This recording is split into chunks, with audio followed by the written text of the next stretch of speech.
Assalamualaikum warahmatullahi wabarakatuh. Perkenalkan, nama saya Gusti Agung Kurniawan dengan NIM H2016000439 dari kelas 4A TRPL. Di sini saya ingin menjelaskan tentang basis data dengan topik pembahasan pengertian basis data, kemudian DBMS atau kepanjangan dari Database Management System, dan yang ketiga SQL atau kepanjangan dari Structured Query Language. Dimulai dari pengertian basis data. Basis data merupakan sistem aplikasi yang menjadi sebuah media, sistem atau alat untuk mengelola data atau informasi yang mudah digunakan dan juga cepat. Sehingga data-data yang kita olah dapat ditampilkan ke media, kemudian juga bisa kita print out laporan, mengelola banyak data sedemikian rupa. Nah, di sini terdapat catatan sedikit. Sistem informasi tidak dapat dipisahkan dengan kebutuhan akan basis data. Maka dari itu di sini terdapat kebutuhan basis data. Yang pertama ialah mengolah data, seperti menambah data, mengubah data, dan juga menghapus data. Mengambil data yang sudah kita olah tersebut bisa kita tampilkan. Dan yang terakhir, membuat laporan. Ya, bisa dibilang untuk membuat print out-nya sebuah data agar bisa dilihat secara fisik. Terus, mengapa basis data menggunakan tabel? Banyak sekali ya, basis data ditampilkan data-datanya menggunakan tabel. Yang pertama, karena menggunakan tabel agar mudah diakses. Bisa dapat diakses banyak data dalam satu waktu. Kemudian pengoperasian data. Bisa juga mengoperasikan data lebih cepat dan ringan, mudah dengan banyaknya data yang bisa dioperasikan. Misalnya menghapus banyak data sekaligus. Kemudian membuat laporan. Jadi untuk membuat laporan itu terlihat lebih mudah karena dalam satu tabel terdapat banyak data. Yang keempat, ringan dan cepat. Karena itu menggunakan tabel adalah hal yang sangat diuntungkan untuk membuat basis data. Kemudian ada penjelasan mengenai DBMS atau singkatan dari Database Management System. Pengertian DBMS atau Database Management System merupakan bahasa Indonesia yang disebut dengan sistem manajemen basis data. Nah, DBMS merupakan sistem aplikasi yang digunakan untuk mengolah data, menyimpan data, dan juga menampilkan data, seperti pada penjelasan sebelumnya. Syarat apa saja yang dibutuhkan DBMS? Yang pertama, mengelola akses data, kemudian mampu menangani integritas data, kemudian ada juga harus mampu akses data menyeluruh, dan yang terakhir mampu backup data. Lalu perkembangan DBMS dimulai pada tahun 1960. DBMS dikenalkan, kemudian seiring berkembangnya waktu, DBMS kemudian berkembang menjadi RDBMS atau kepanjangan dari Relational Database Management System, dan yang terakhir ada pada tahun 1980 OODBMS, Object Oriented Database Management System, yaitu database yang berbasis orientasi objek.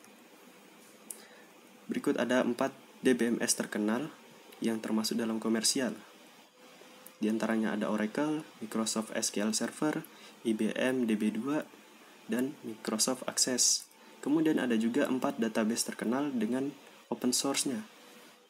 Yang pertama yaitu MySQL, kemudian PostgreSQL, kemudian Firebird, kemudian ada SQLite.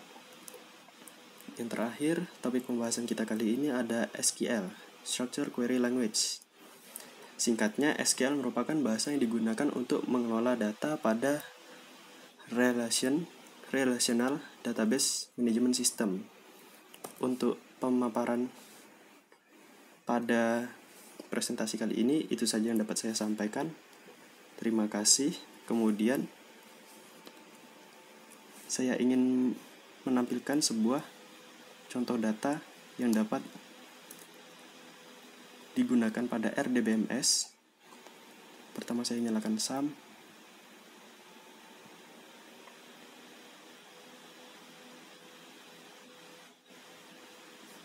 Masih menunggu.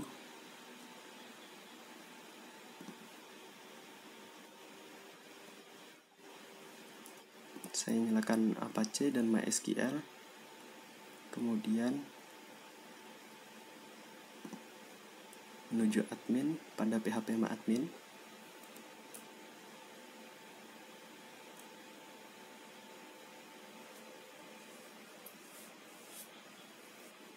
Di sini terdapat database, banyak sekali database-nya, dan saya pilih di sini ialah database terminal, kemudian table supir. Dan saya ingin menerapkan RDBMS yang pertama. Contohnya, untuk menampilkan data pada table supir, kita menggunakan query select bintang from suppiers. Suppiers di sini nama table. Kemudian go. Nah, di sini akan menampilkan data-data yang ada pada table suppiers. Di sini terdapat 4 data, ada Anto, Roni, Lulu. Itu adalah query dari select bintang from suppiers. Kemudian untuk query menambahkan data pada table suppiers, yaitu seperti ini, insert into suppiers value. Misal kita buat nama supir. Nama supirnya ada Budi. Oh ya, pakai petik dulu. Budi. Koma. Go. Oops. Budi. Oke, sebentar. Dalam kurung nama supir.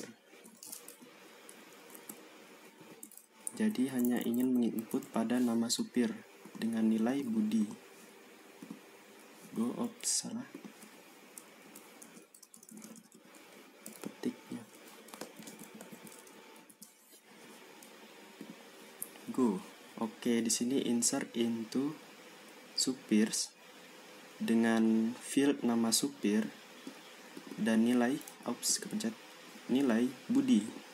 Maka pada saat kita lihat tampilannya, di sini terdapat data Budi, salah satu SQL dengan fungsi nambahkan data, yaitu insert into. Kemudian ada juga, misalnya kita ingin mengubah Budi di sini, mengubah data Budi dengan query update petik supir set. Nah, di sini kita set datanya yang mau diupdate. Data apa? Misalnya Budi tadi berubah jadi Nono. Where, di mana data yang mau diupdate dari berdasarkan ID sama dengan 5. Titik koma. Go.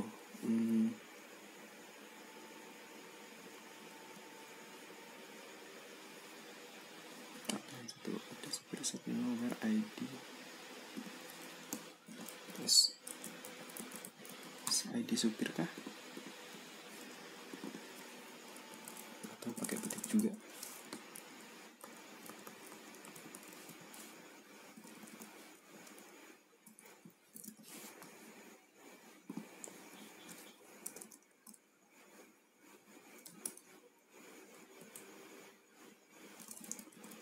Atau nggak bisa pakai itu, where nama underscore supir sama dengan petik Budi.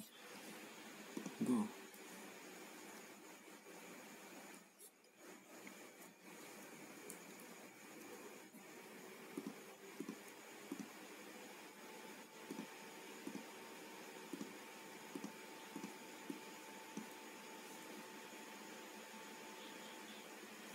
salah kuat,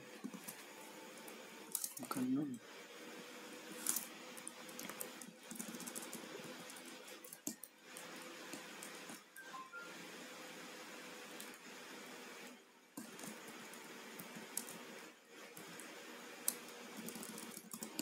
Oh, buka kurung. Salah lupa buka kurung.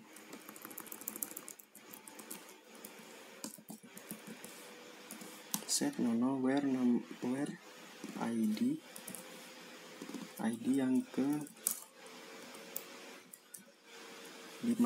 Jadi nama Budi tadi akan diubah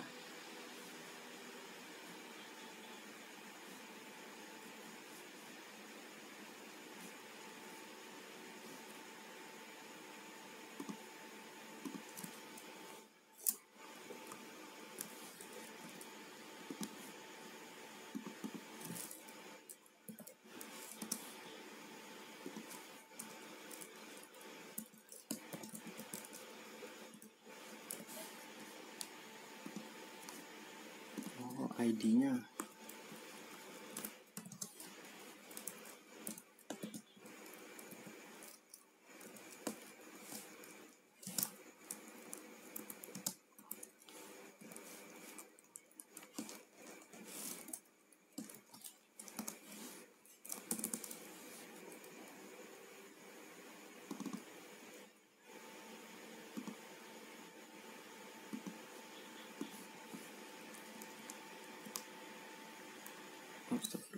Coba kok error.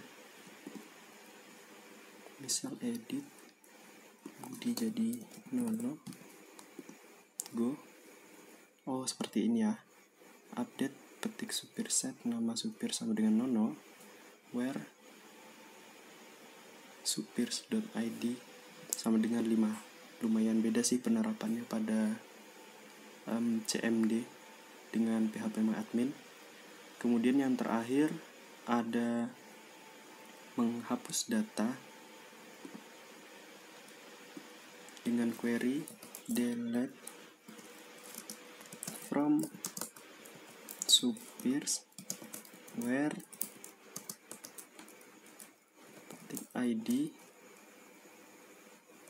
sama dengan 5. Jadi akan menghapus data yang bernama nono. Oke. Kemudian kita lihat datanya, ya, data tersebut hilang. Sekian itu saja dari saya. Mohon maaf atas banyak salah kata maupun kesalahan pada penulisan.